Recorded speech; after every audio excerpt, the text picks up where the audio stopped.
Omaze n'oluwangula Palaso. Owangudde munnange. Ozanye bulungi kaadi zo, ozanye bulungi matatu wo. Abantu bonna kati baga Palaso, matatu wo muzannyo oli musajja muyayi. Kubanga nalumwa nnyo bambi Palaso oyo. Aliya ye yafa. Ane baga akubatia. Bwechajja mu Mayanja family. Bwechajja mu Mayanja family. Buli muntu naga Mayanja family twabako wadda. Palaso Aliya ye ne kirira namu. Nadde ruwafu. Era awo ye yali emmanduso. Kubanga TikTok awo. Abegatta ku bibinja ne begattako numbers ne ziwerera ddala. Palaso ne tusigala nga bambi tumusibidde mu komera bwetuti. Bwe twagattako Mayanja family ne tunyweza musajja wato Palaso bwetuti. Munna Uganda mulabe edduka. Era Palaso njagala okubuulira nti omusango gwo public yaguyingidde mudda kikuyambi. Waguwangudde dda. Era ne police ngeziba n'abakola investigation.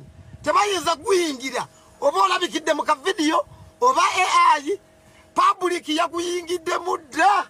Palaso lyabwonywa era bwoba oli waka kyemanyi DSTV ogirina bakwocheza akakoko musale embuzi mukole bulayi public kayingira musango guba guwedde ne police teyinza gwetantala kubanga banna Uganda sawa zino n'okwata ku Palaso DPC yennyini aba amugalidde bana Uganda obawulira. Yes, Palaso mugezi. Kubanga musajja munno tomunyigirizanga nnyo. Bw'olwana olutalo kiveeko. Gwate bakuwana nti osusse odduka kuyisa wo. Nedda bannaye. Kale tetuganya amanya gonna bagokutuumye. Goliyasi. Wajja nnyo wajja ssebo. Wajjanga kiddo tokyaddayo. Naye ng'ate tebakuwaanira wano mu lukoba lwa gita. Njagala nnyo mutuwane nze njagala nnyo okumpaanira wano. Olwaleero tumaze okutuula muko ne bakulu bannange oyo ffe tumusitopinze okuva n'olwaleero. Alien Skin tumusitopinze okuddamu omupangisa. Mu luzungu bw'oba opangisa Alien Skin omupangisa on your own risk. Then kulwange nga promoter nga sogera nga minister kati. Abantu bonna abeetabye mu kkolo ebuvuyo okuvuma okulwana nga bweyambisa ebibinja by'abavubuka abatalina mpisa abanywi b'enjaayi. Abade bayita mu bantu nga bakola eggaali bagita gaali ne baba amasimu g'abantu. Report eva mu nkukeeraga nti simu 200 byabiddwa. Ensi nyingi nga Haiti zatandikawo ezityo nga abayimbi abantu basikinomu ng'otandikawo ekigurupu ekikulinda ng'obeera kabaka then nga mugenda muze emisango nga mwerimbika mu kwagira gavumenti. Gavumenti gyempagira President Museveni takkiriza mu bantu bafujjo nti babeere nga bakuba bamuwagira nti bakole fujjo. Ne bwana dropping abantu 100 ajja kusigala nga afuna abalala bakozesa as long as eri gye bava nti bakyaliyo. Kati eggwanga lina okwadressinga ekintu ekinene ekyokunywa enjaga mu baana abato ne mu bavubuka. Muve mu siringi gye mwabadde mwekwese. Muve mu bintu bya simpase. Batulumbye bulijjo tembalumba. Bulijjo tembakuba. Mwakoze fujjo kuba kabaka be fujjo. Period. Ensi George wakyekuwa. Wano no sympathy. No sympathy. Bitu byabanene. Ebyaba general. Saagala kuddamu kuwulira muntu akubira polisi. Polisi mujja munyambe. Lwaki mwekwese mu siringi nga bulijjo mugamba nti mubasobola. Bulijjo Palaso mugamba mumusobola. Era ne mumusanga ne mumukolangako effujjo every day. Kati kyekyatuuseewo ejjo. Mutubuulire. Lwaki temwavuddeyo ne mulwana? Kati bulijjo mugamba mwebimenke simanya mulyanirule. Kati what happened? Kyekyatuuseewo ejjo. Alien Skin yonna gy'oli njagala okulabula.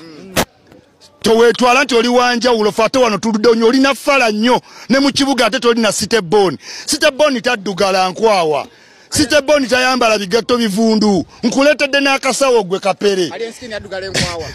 Nali naye ku NBS ne muganda wange genda onaabe osenye owunyenga abayimbi gwe woyita kagulu nedi towulira bulungi ajja ddugala anja saamiri yasamirira enzo mmanyi president yakumanyi gwe wambwa oba sipiika oba jaji amanyira worldwide weteekanye ku kyoto osobole nva wano ngenda ku masengejje ngende kwanika ati nga mbagamba ekintu kimu owunya ye wampunyirira wendi owunya enkwa wagenda onaabe oddugala naye mu Boston gye weewaanira ngenda yitayo ndabe kyogenda okukola gwe mbwa oteeke kunze embeera abantu mumanyira mbu mwagambye ali ku kisaawa aliwa Sanchez mumpeera akasawa akapya mugambe kali kaguba kati njogera kukula ije njogera ku bantu ba minister ng'oleeta ekizezengere kyakamala emyaka 2 mu gwapu kamingi ayimba biki ebyo ebiyimboloza biraga watatuuka mu Desemba ngenda kwanikati ngenda ku masengejje ngenda kukola buli YouTube interview ojja tuuko negayirire gwembwa n'emmotoka yange drone egenda yita mu Boston ndabe kyakolawo si tabangako muyaye abo banne bya firimu ono mulala gwaliko nze yichuli government property yasomawo oyo